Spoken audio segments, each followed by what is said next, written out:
Hey everybody, it's Cassandra and Paula. It's a sunny day here in the Illinois area, at least where we live, close to where we live, so that was nice.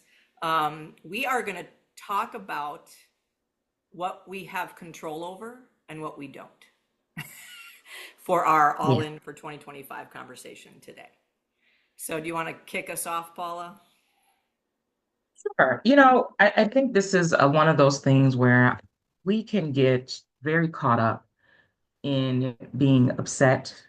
We can get caught up in our feelings. We can get caught up in all the things. And one of the things that I think is so important is just recognizing what you can control. Um, I know for some people that's one of those, oh, it sounds, ooh, like you can just do this. And the reality is you can. There are a lot of things that we just don't have control over.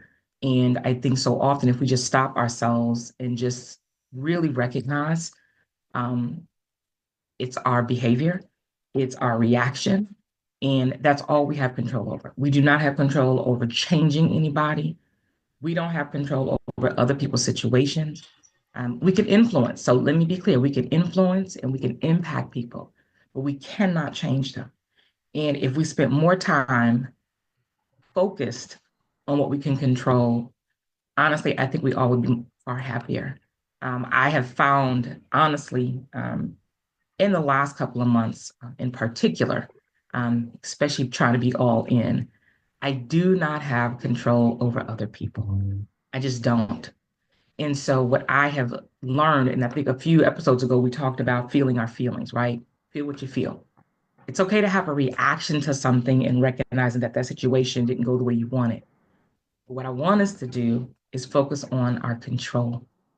You all so often, I think we spend so much time worrying about other people, worrying about other things, worrying about what did or didn't happen, what is or isn't going to happen. And the reality is just focus on what you and you alone can control, whether it is your reaction, whether it is your behavior, whether it is whether you show up or not. But that's literally all we can do. What can we control? You focus on that. I just think so much more in our lives would be better, honestly, and we'd be much happier. So that's what I'm starting off with. Focus on what you can control because we just cannot change other people. That resonates a lot, I think, for me, and also I'm sure it does for a lot of people who tune in on our little show here. Um, with my two words being peace and consistency, I think of that in the peace lens, for me, because as a creative person, and I believe everyone has their own level of creativity in their lives and are artists in their own way, right? So, but as a creative person, sometimes we can get bogged down by the shoulds, like I should be doing this way, or this is the best practice for this, or this is how I should be doing social media, or this is how I should be launching my programs, or whatever it happens to be, right? And I'm, a speaker and an MC and a coach and all the things, and there's a part of me that is, this is Cassandra. You say unapologetically Paula all the time. I'm like, this is me. And what I have sort of had started to think about today was how I lost control of my own creative voice, thinking in terms of, am I actually listening to that voice, or am I, Mhm. listening to everything around me Yeah, to inform that voice? yeah, And my mission going forward in my All In 2025 is to really listen to my own creative voice again and trust it, because it has done wonderful things in my life in the past. And I've built wonderful things in my life in the past. And somewhere along the line, my creative voice started to feel smaller. So, thinking about when we talk about what we have control over, the first thing you have control over is like getting really clear on what's your voice and how do you want to put it out in the yep, world, as yep, opposed to I'm listening to everyone else telling me what my voice is, or telling me how I'm supposed to do it, or telling me, how I'm supposed to show up.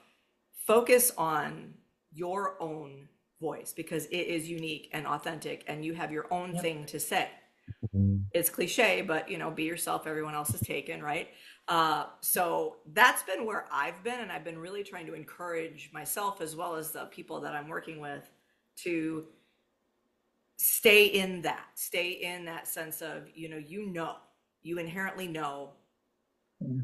what you need, who you are, what you want to bring to the world. And sometimes the noise can really get in the way, but you have control over that. We really do actually have control over how we do that. Yeah. I think sometimes what happens is, depending upon the environment, the room you're in, how people react to you, I get for some people, they feel silenced. And so, there's a reason why I call myself unapologetically Paula. It is my voice, and I will never apologize for who I am. And it doesn't mean that I'm always right. It doesn't mean that I always make the right decisions. It doesn't mean any of that. What it does mean is I will not shrink away from using my voice. And so often what I've recognized, and this is one of the great things about, doing what we want to do and um, going after the things we want to do. Even the group coaching program that I'm going to launch here very shortly is focusing on your voice and recognizing that we all have something to say. And it doesn't mean that maybe in the room that you're in, that the voice that you need to project is the right one at the moment. But what I always am surprised at is the amount of us who don't have the confidence to speak up, don't have the thought that if I say something, it will matter.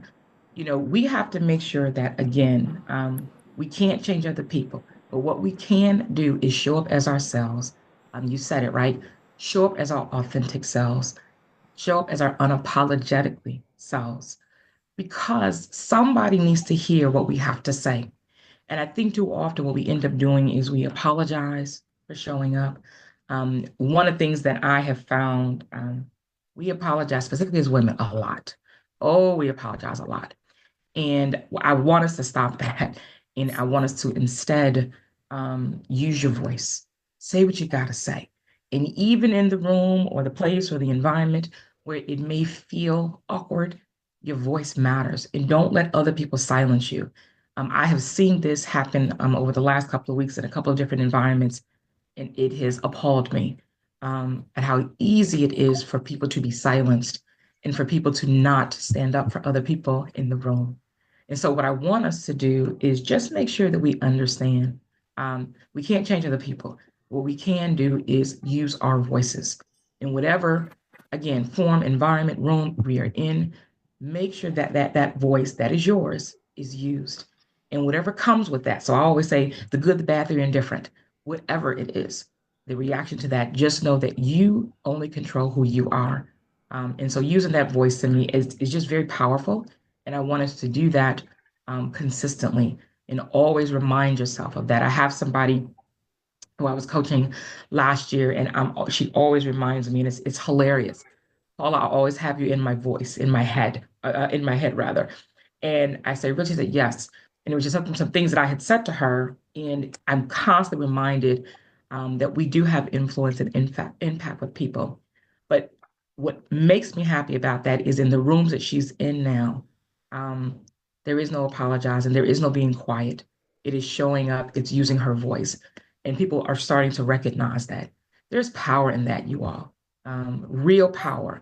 And when you understand that that is the only thing you can control, the only thing, there is power, almost a release, because now it's about how I show up and it's not about somebody else.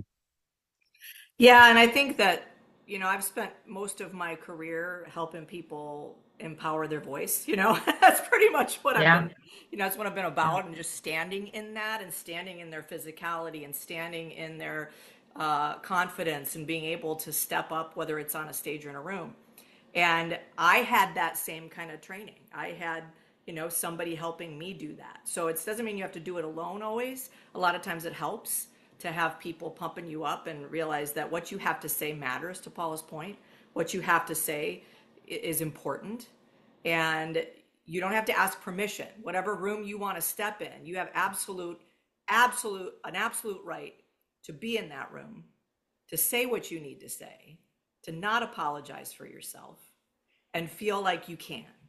And I think we all, I'm getting real, I love what you said, Paul. I'm getting real passionate right now because I see it too. I see it all the time. I see these amazing, strong, beautiful, talented, intelligent women beating themselves up, making themselves small, feeling less than.